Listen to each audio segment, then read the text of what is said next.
अर्थी से कुछ यूं कहने लगी। डोली अर्थी से कुछ यूं कहने लगी। रास्ता तूने मेरा क्यों ये खोटा किया। रास्ता तूने मेरा क्यों ये खोटा किया। सामने से चली जा तो दिल जली। सामने से चली जा तो दिल जली। एक डोली और एक अर्थी, मतलब ये भजन जो है वो ये कहना चाहता है, मैया आप लोग बैठ जाओ और केवल सुनो। ये भजन में भी आप नाचने खड़ी हो गई।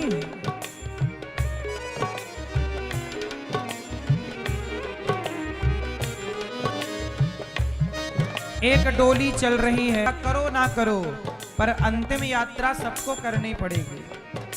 तो अर्थी ने कहा, बहन क्यों इतना घमंड करती है। तू पहली यात्रा पे गई है, डोली प्रथम यात्रा है। जिंदगी की पहली यात्रा क्या है? डोली। और जिंदगी की आखिरी यात्रा अर्थी। तू पहली यात्रा में है, मैं अंतिम यात्रा में हूं। क्यों मुझे देख के तू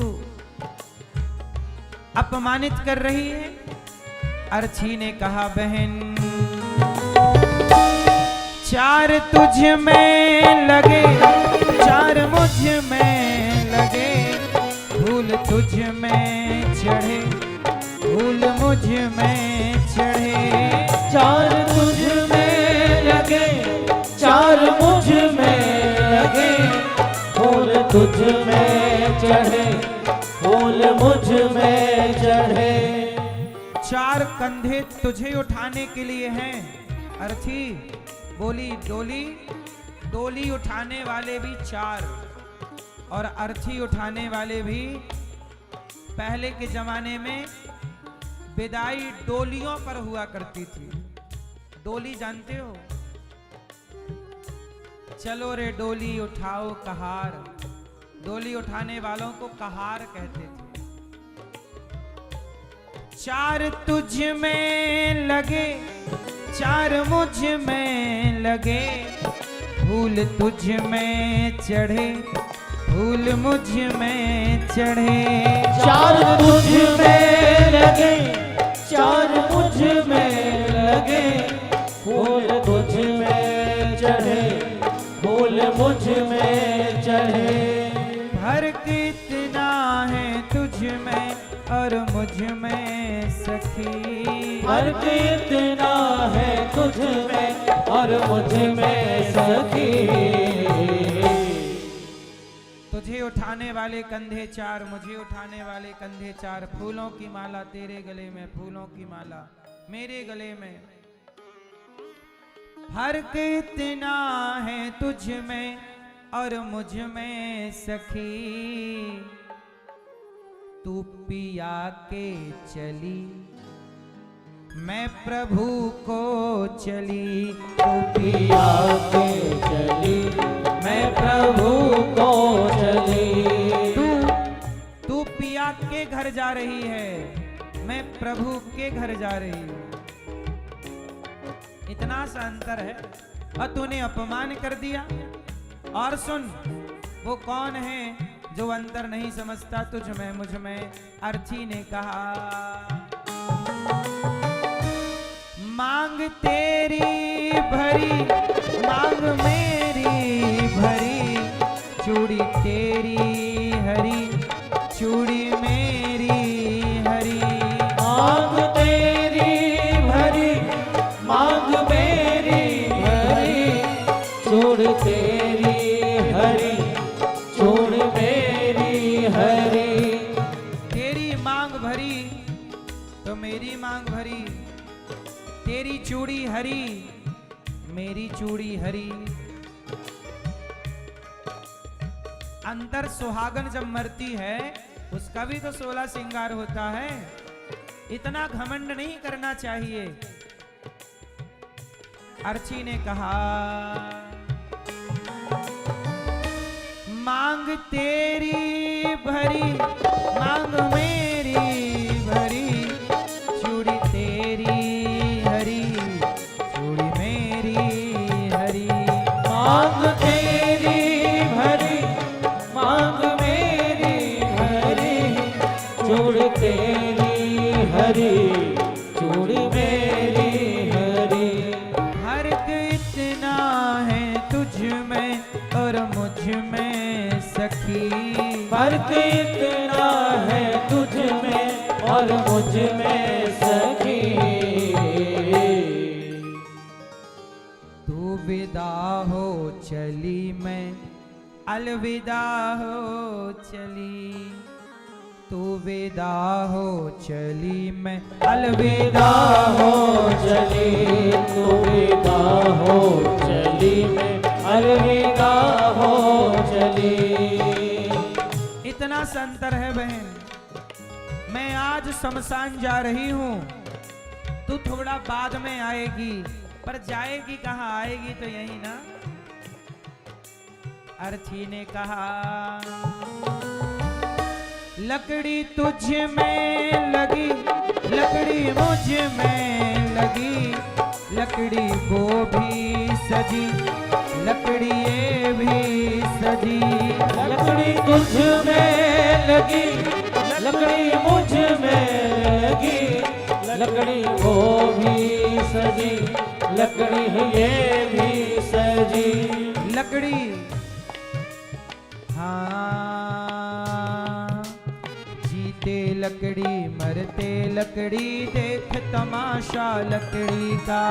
जीते लकड़ी मरते लकड़ी, देख तमाशा लकड़ी का। पैदा हुआ जब पलना डाला, वो पलना था लकड़ी का। पैदा हुआ जब पलना डाला, वो पलना था लकड़ी का। लकड़ी डोली बनती है लकड़ी की, अर्थी बनती है। शादी करने गया था तो जब मंडप बना था लकड़ी का। शादी करने गया था तो जब मंडप बना था लकड़ी का। बेटे ने अब साथ छोड़ा, हाथ में डंडा लकड़ी का। बेटे ने अब साथ छोड़ा, हाथ में डंडा लकड़ी का। जीते लकड़ी मरते लकड़ी, देख तमाशा लकड़ी का। जीते लकड़ी मरते लकड़ी, देख तमाशा लकड़ी का। लकड़ी तुझ में लगी, लकड़ी मुझ में लगी, लकड़ी वो भी सजी, लकड़ी ये भी सजी। लकड़ी तुझ में लगी, लकड़ी मुझ में लगी, लकड़ी वो भी सजी, लकड़ी ये भी सजी। फर्क इतना है तुझ में और मुझ में सखी, फर्क इतना है तुझ में और मुझ में सखी। तू लकड़ी से चली, मैं लकड़ी में जली, तू लकड़ी से चली, मैं लकड़ी में जली। तू घर बसाने चली, मैं घर बसा के चली, तू घर बसाने चली, मैं घर बसा के चली। तू जहाँ मैं चली, मैं जहाँ से चली। तू जहाँ में चली, मैं जहाँ से चली। तू विदा हो चली, मैं अलविदा हो चली। तू विदा हो चली, मैं अलविदा हो चली। तू जहाँ मैं चली, मैं जहाँ से चली। तू जहाँ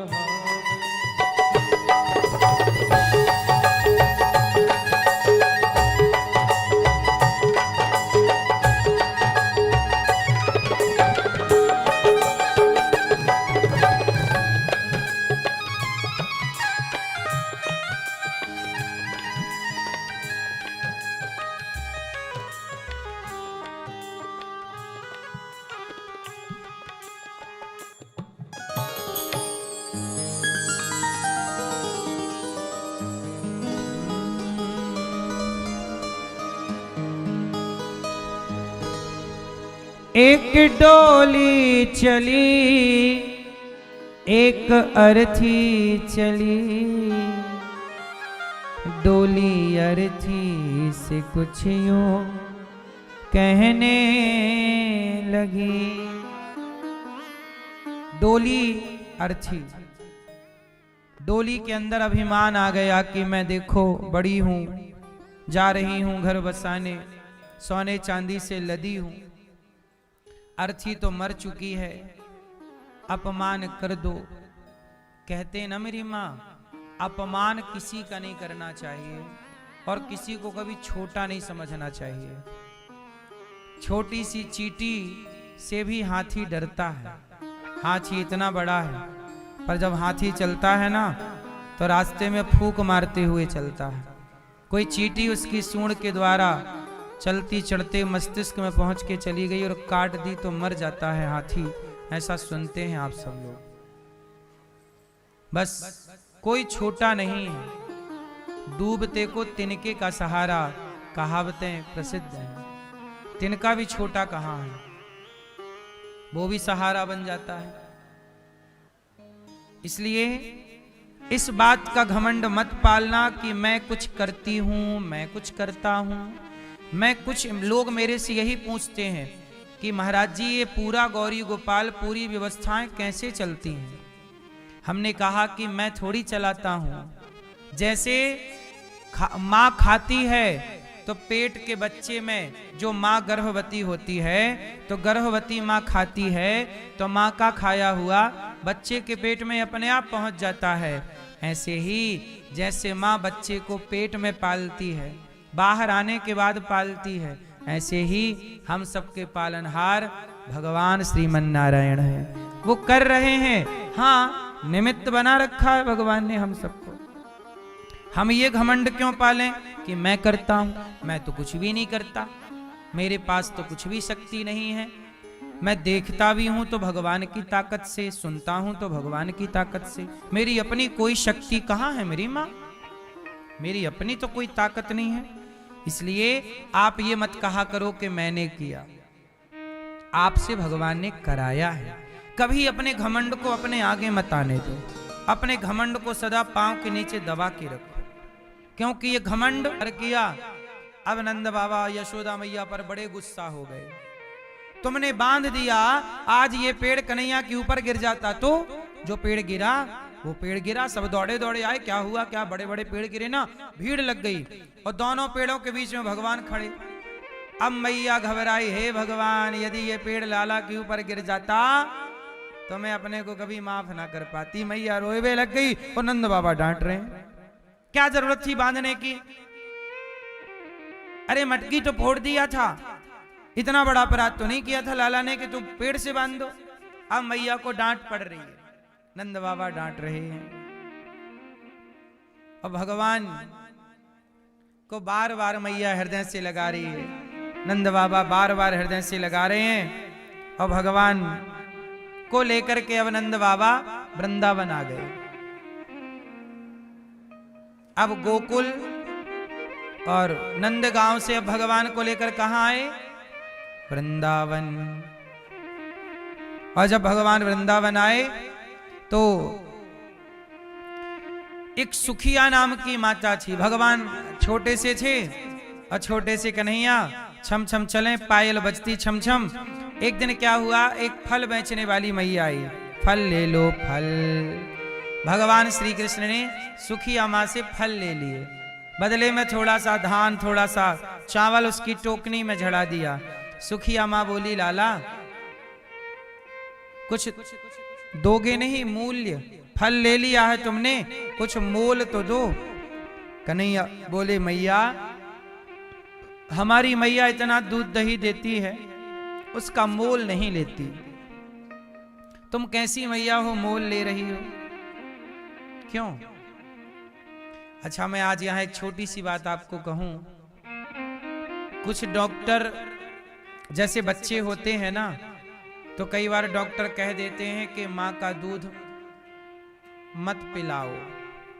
आजकल बाजार में दूध आने लगा है पैकेट बंद, बच्चों के लिए, छोटे छोटे बच्चों के लिए।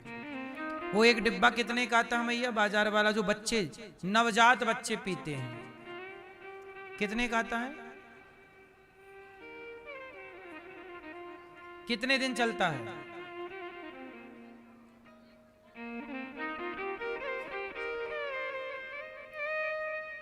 कितने दिन चलता है?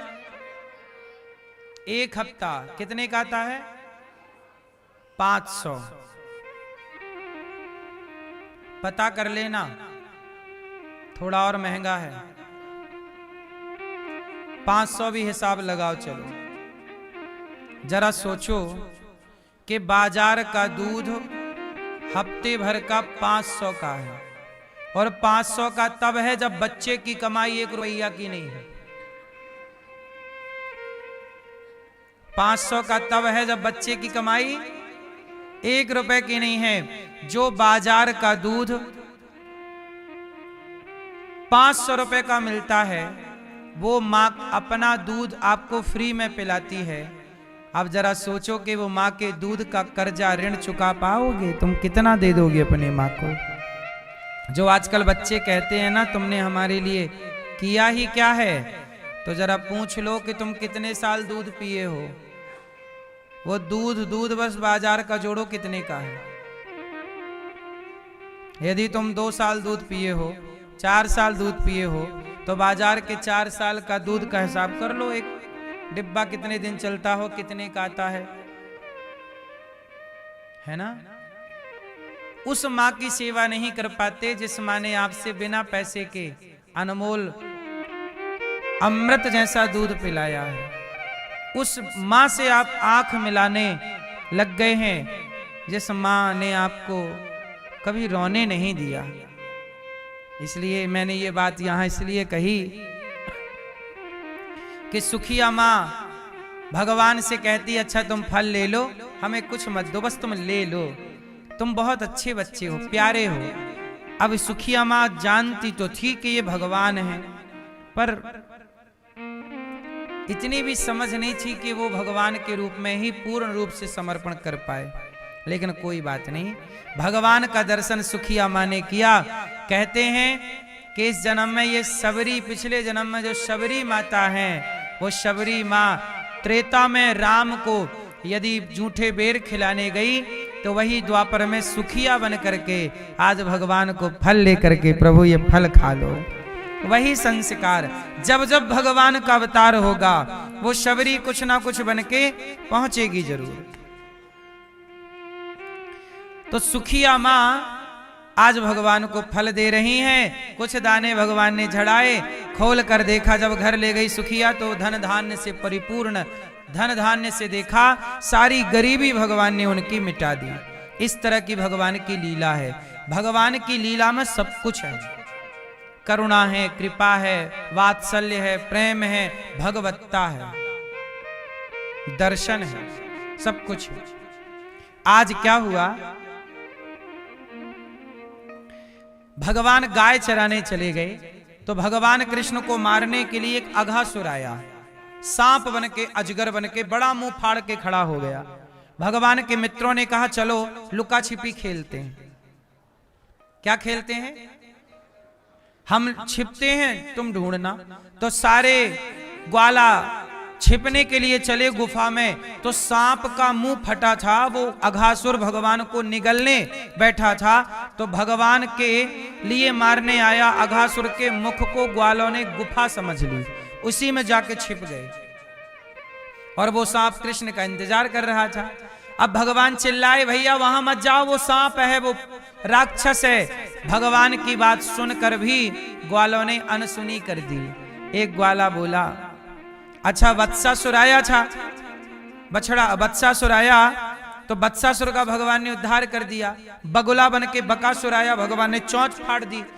तो एक ग्वाला बोला कि भैया यदि ये भी कोई गुफा राक्षस जैसा हुआ, राक्षस हुआ, तो ग्वाल वालों ने बड़े भरोसे से कहा दिया, और जो ग्वाला मर गए, भगवान ने एक कृपा दृष्टि डाली, तो भगवान की दृष्टि में भी अमृत है। जैसे ही देखा, वो सारे ग्वाला जीवित हो गए। क्या हो गए? भगवान ने सबको क्या कर दिया? जीवित कर दिया। तभी भगवान ग्वालों के संग रोटी खाए और ब्रह्मा जी बछड़ा बछिया चुरा के भागे। तब भगवान बछड़ा बछिया बन के लीला करते हैं। तभी ब्रजमंडल की सारी सखियों का ब्याह हो जाता है गर्गाचार्य जी के कहने से। ब्रजमंडल में जितनी सखियां हैं ना, सबका ब्याह हो गया। और सबका ब्याह किसके साथ हो गया? कृष्ण के संग। क्यों? असली ग्वाला चुरा लिए ब्रह्मा जी ने, तो भगवान ही ग्वाला के रूप में हर घर में है।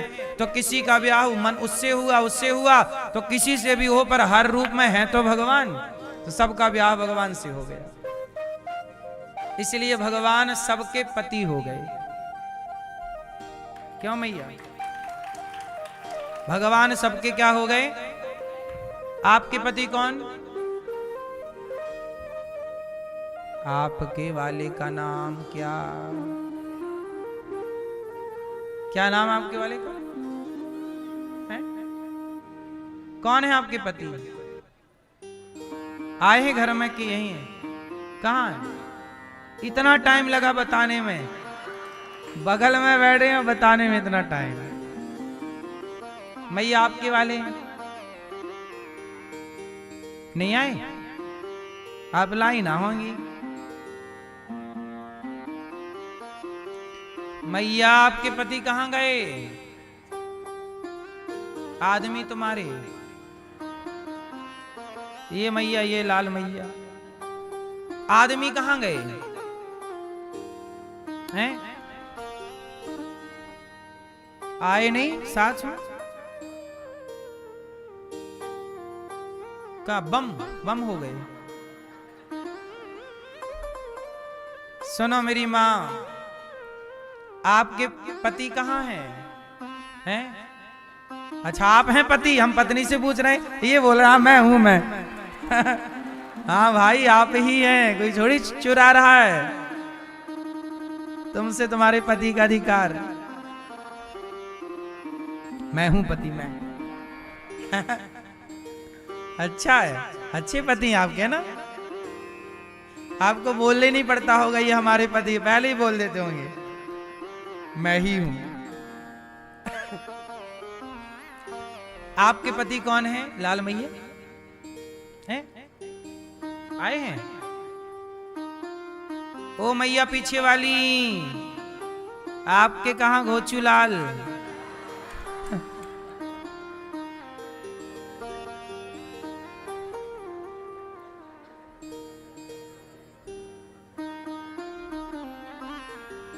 कितने मैया आपके पति कितने हैं?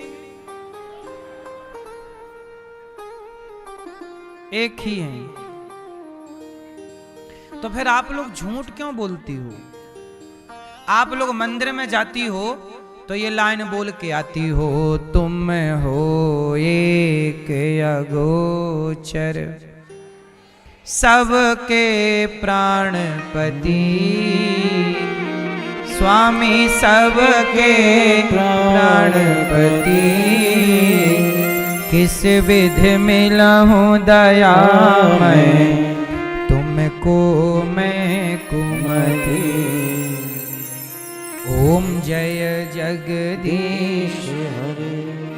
एक तरफ तो आप कहती हो कि हमारे पति ये हैं, बगल में बैठे हैं, और दूसरी तरफ मंदिर में क्या बोलती हो? तुम हो एक अगोचर सबके प्राणपति, स्वामी सबके प्राणपति। और मंदिर से बाहर आई, बोले ये हमारा, ये रहा पति। और अभी मंदिर में कह रही थी सबके प्राणपति आप, और अब कह रही है ये मेरा पति। ये मैया आपकी दो तरह की बातें हो गई कि नहीं?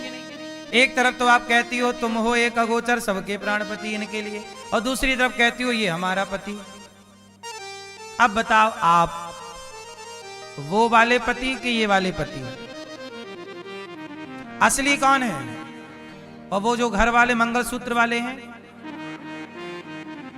वो फोटो कॉपी है। क्यों? ओरिजिनल प्रति तो यही है। वो तन का पति है, ये मन का पति है।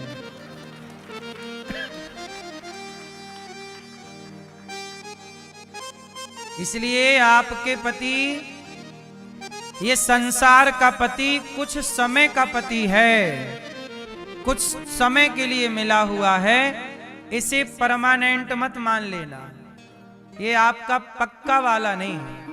ये तो जरा दिमाग खराब हो तो बोल दे जा अपने बाप के घर। क्यों? ये बोल देता है कि जाओ, पर हमारे भगवान कभी नहीं बोलते कि मेरे यहां से चले जाओ। इसलिए संसार के पति के संग रहना मेरी मां, अब इसका मतलब ये नहीं कि अपने पति को आप छोड़ दो, छोड़ना मत। अपने पति के संग रहो। अपने पति को, हमारे सनातन में पति में ही परमात्मा का दर्शन करना चाहिए। अपने पति में क्या मान लो? तो जिस परमात्मा को आप कहती हो तुम हो एक अगोचर सबके प्राणपति, यदि वो परमात्मा पत्थर की प्रतिमा में है तो वह परमात्मा आपके पति में भी है, सब में वह देखा जा सकता है। तो अपने पति को उसी भाव से देखा करो कि ये भगवान है। हम संसार के व्यक्ति के साथ रह रहे हैं, इस भाव से मत रहा करो। हम भगवान के साथ रह रहे हैं, इस भाव से। तू अकेला नाही प्यारे, राम तेरे साथ में। ठीक है? तो पति में परमात्मा का दर्शन। और पुरुषों के लिए भी यही सिद्धांत लागू हुआ। आपकी पत्नी कौन? आप बताओ, क्या मानते हो पत्नी को? है?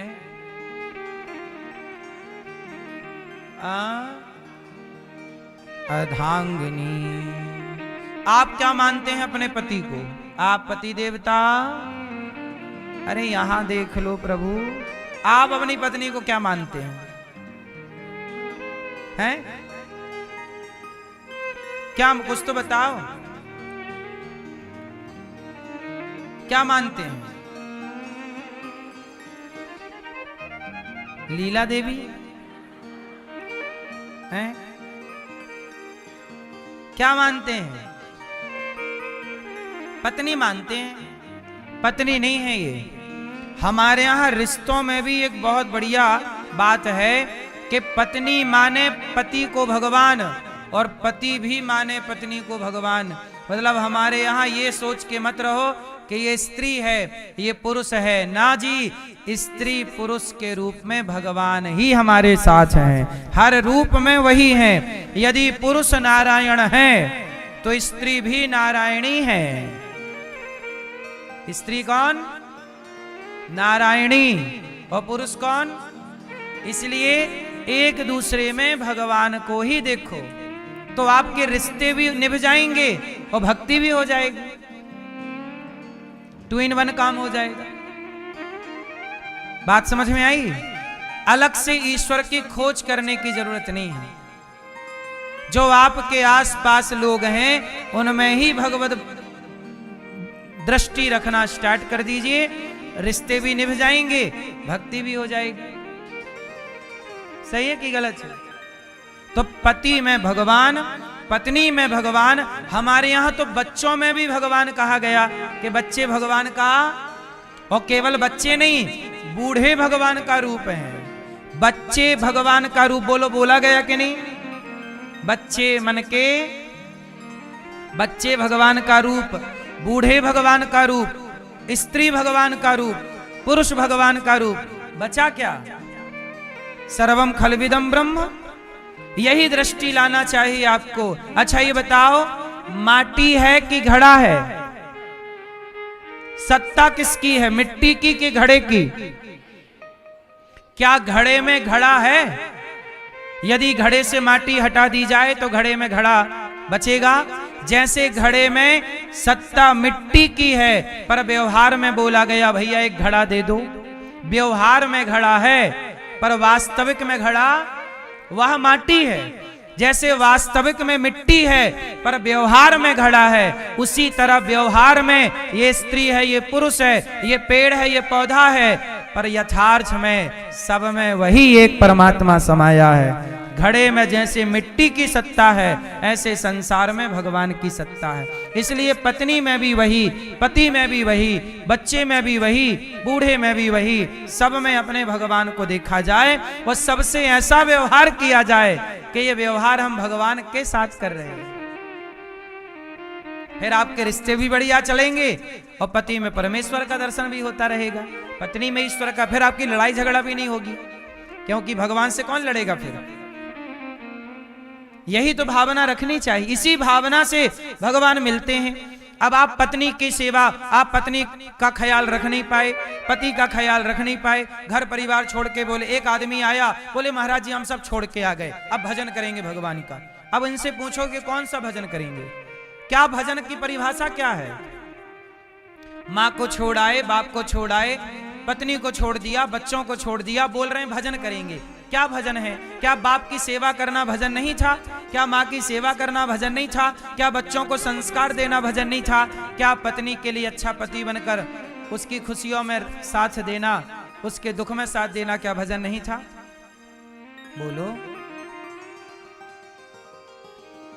तुम्हारे बच्चे अब तुम छोड़ के सब आ गए, अब तुम्हारी पत्नी बेचारी मजदूरी कर रही है, काम कर रही है, बच्चों को पढ़ा लिखा के योग्य बना रही है, भजन तो वो कर रही है।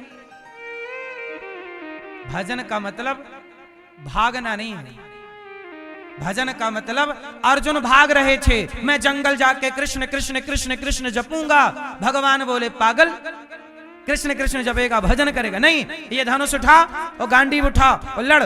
इस समय तेरा लड़ना ही तेरा भजन है, इस समय तेरा लड़ना ही तेरा भजन है। भजन करो, भजन करो। क्या भजन करें? अपने कर्तव्य को डॉक्टर ईमानदारी से मरीज की सेवा भगवान मान के करे तो उसका डॉक्टर बनना, मरीज की सेवा भगवान जान के करना, उसका डॉक्टर बनना, मरीज का इलाज करना, वही उसका भजन है। ईमानदारी से करे। तुम इंजीनियर हो, ईमानदारी से काम करो। तुम एडवोकेट हो, ईमानदारी से सच्चाई को जिताने के लिए केस लड़ो, वही तुम्हारा भजन है। अनिरुद्धाचार्य आपके सामने है। मेरा भजन क्या है? गौरी गोपाल आश्रम में वृद्ध माएं रहती हैं, उनकी सेवा करना, आप आते हैं आपकी सेवा करना, यही मेरा भजन है। अब मैं ये सारा छोड़ दूं और जंगल चला जाऊं तो ये मेरा भजन होगा कि पाप होगा? पत्नी को छोड़ दिया, जिम्मेदारी छोड़ दी, जंगल चले गए और जंगल में भी जाके मोबाइल चला रहे हैं, जंगल में जाके भी मन भटक रहा है। अरे मन को वश में करना अच्छी बात है, पर ये सब काम घर पे भी हो सकते हैं। राम जी कौन से जंगल गए बताइए? सारी साधना, सारा सब कुछ घर पे किया। दशरथ जी कौन से जंगल गए? ऐसा भजन किया गृहस्थी में कि भगवान उनके घर पे प्रकट हो गए। इसलिए सबसे बड़ा आश्रम है गृहस्थ आश्रम। कौन सा आश्रम? यदि गृहस्थ आश्रम ईमानदारी से चला लिया आपने तो आप सबको जीत लोगे। माता अनुसुईया का नाम सुना होगा। सारी जिंदगी पति के साथ रहीं और ऐसे रहीं कि ब्रह्मा विष्णु महेश परीक्षा लेने आए तो उन्हें बच्चा बना दिया, दूध पिलाया और ब्रह्मा विष्णु महेश को जीत लिया केवल पति की सेवा के बल पर। मैया, पतिव्रता नारी से बढ़कर के कौन होगा? इसलिए तुम्हारा पति नारायण है, तुम्हारी पत्नी नारायणी है। इसी दृष्टि को रखना, इसी से कल्याण होगा। छोड़ने का मतलब है परिवार को नहीं छोड़ना। छोड़ना है तो अपने भीतर की वासनाओं को छोड़ दो। काम, क्रोध, लोभ, मोह, छल, कपट, निंदा, चुगली, ईर्ष्या, द्वेष, ये तमाम कचरा भरा रखा है, क्या ये छूटा? तुम सब छोड़ के जंगल आ गए तो क्या काम छूटेगा? क्या पराई स्त्री को देखकर तुम्हारे मन में चंचलता नहीं आएगी? यदि नहीं आए तो समझ लो काम जीत गए हो। पर फिर भी तुम्हारे मन में चंचलता है, क्रोध है, लोभ है, पैसे के पीछे आपने सब छोड़ दिया, फिर भी पैसे के पीछे भाग रहे हो, तो छोड़ा कहां है फिर आपने? छोड़ने का केवल स्वांग रचा है। छोड़ना इसको नहीं कहते मेरी मां। छोड़ना बाहर से छोड़ना नहीं होता, भीतर से चीजें छूटें तब छूटना है। इसलिए मुझे लगता है कि ईमानदारी से अपने कर्तव्यों का निर्वहन करिए सब लोग। आप पत्नी हैं तो अच्छी पत्नी बनिए, पति हैं तो अच्छा पति बनिए, पुत्र हैं तो अच्छे पुत्र बनिए, पिता हैं तो ऐसा बाप बन के दिखाना कि तुम्हारा बेटा ऐसा बने कि दुनिया कहे यार बेटा हो तो ऐसा हो, बाप ऐसा हो कि बेटे को इतना अच्छा बनाए। आजकल अपने आप बाप लोग अपने बेटों पे ध्यान ही नहीं दे रहे हो। तुम्हारा बेटा सिगरेट पी रहा है, शराब पी रहा है, वो पराई औरत को ताक रहा है, गलत गलत बातें कर रहा है, तो तुम बड़े बाप बैठे हो। काय के बाप हो? एक नंबर के घटिया थर्ड क्वालिटी के पिता हो। ऐसे बाप थोड़ी होते हैं। बाप का मतलब है कि बेटे को श्रेष्ठ बनाए, माँ का मतलब है श्रेष्ठ बनाए, वरना माता शत्रु पिता वैरी ये न वालो ना पाठिता। अब तुम्हारा बेटा किसी लड़की को छेड़ रहा है, तुम्हारा बाप होना सार्थक हो गया? उत्तर दो। तुम्हारा बेटा किसी बहन बेटी को छेड़ रहा, तुम्हारा माँ होना सार्थक हो गया? तुम भजन कर रही हो राम राम राम, और तुम्हारा छोरा वहां लड़कियां छेड़ रहा है। अरे ये राम राम थोड़ा बंद करके और थोड़ा बेटे को संस्कार दे दिया होता, एक अच्छा इंसान बना दिया होता। अब तुम तो राम राम जब के अपना कल्याण कर लोगी, लेकिन तुम्हारा बेटा जब तक धरती पे रहेगा आतंक फैलाता रहेगा। तो तुम आतंकवादी देके जाना चाहती हो क्या इस देश को? हाँ या ना? सभ्य समाज का निर्माण करना मां बाप का कर्तव्य, यही तुम्हारी भक्ति है, यही तुम्हारा भजन है। तुम जितनी स्त्रियां बैठी हो मेरी मां, तुम्हारे संतान यदि योग्य है तो तुमसे बड़ा भजनानंदी जीजाबाई, छत्रपति शिवाजी महाराज की मां जीजाबाई ने कैसा बेटा इस देश को दिया, आज तक याद किया जाता है। तुमसे पूछा जाए तुमने क्या दिया? तुम्हारा बेटा वहां सिगरेट पी रहा है कोने में बैठे, ये दिया तुमने? मेरी मां बच्चों को संस्कार देना यही मां का धर्म है। तुम्हारा बेटा ऐसा बने कि दुनिया देखे सूर्य की तरह चमके, वाह ऐसा बेटा हुआ, ऐसा बेटा, ऐसी बेटी, धन्य है वो झांसी की रानी की मां जिसने ऐसी बेटी को जन्म दिया। झांसी की रानी की मां का भजन यही था, ऐसी वीरांगना को जन्म दे दिया। और तुम्हारी बेटी ससुर पर केस कर रही है, ना ससुर की सेवा कर रही है, ना पति की सेवा कर रही है, ना सास की सेवा कर रही है, केस और कर रही है। और ये तुम्हारी बेटी, और तुम भजन करी वृंदावन जाऊंगी, अपना कल्याण करूंगी। तुम्हारी बेटी वहां सास ससुर को परेशान कर रही है, पति को परेशान, और तुम ये भजन कर रही हो। इतने डंडे मारेंगे ना भगवान, अक्कल आएगी तुम्हें। कर्तव्य पूरे हो नहीं रहे तुमसे, भगवान की आड़ में तुम पाप किए जा रहे हो। तुमने अपना कर्तव्य पूरा क्यों नहीं किया? यह सवाल पूछा जाएगा कि नहीं? तुमने बेटी जन्म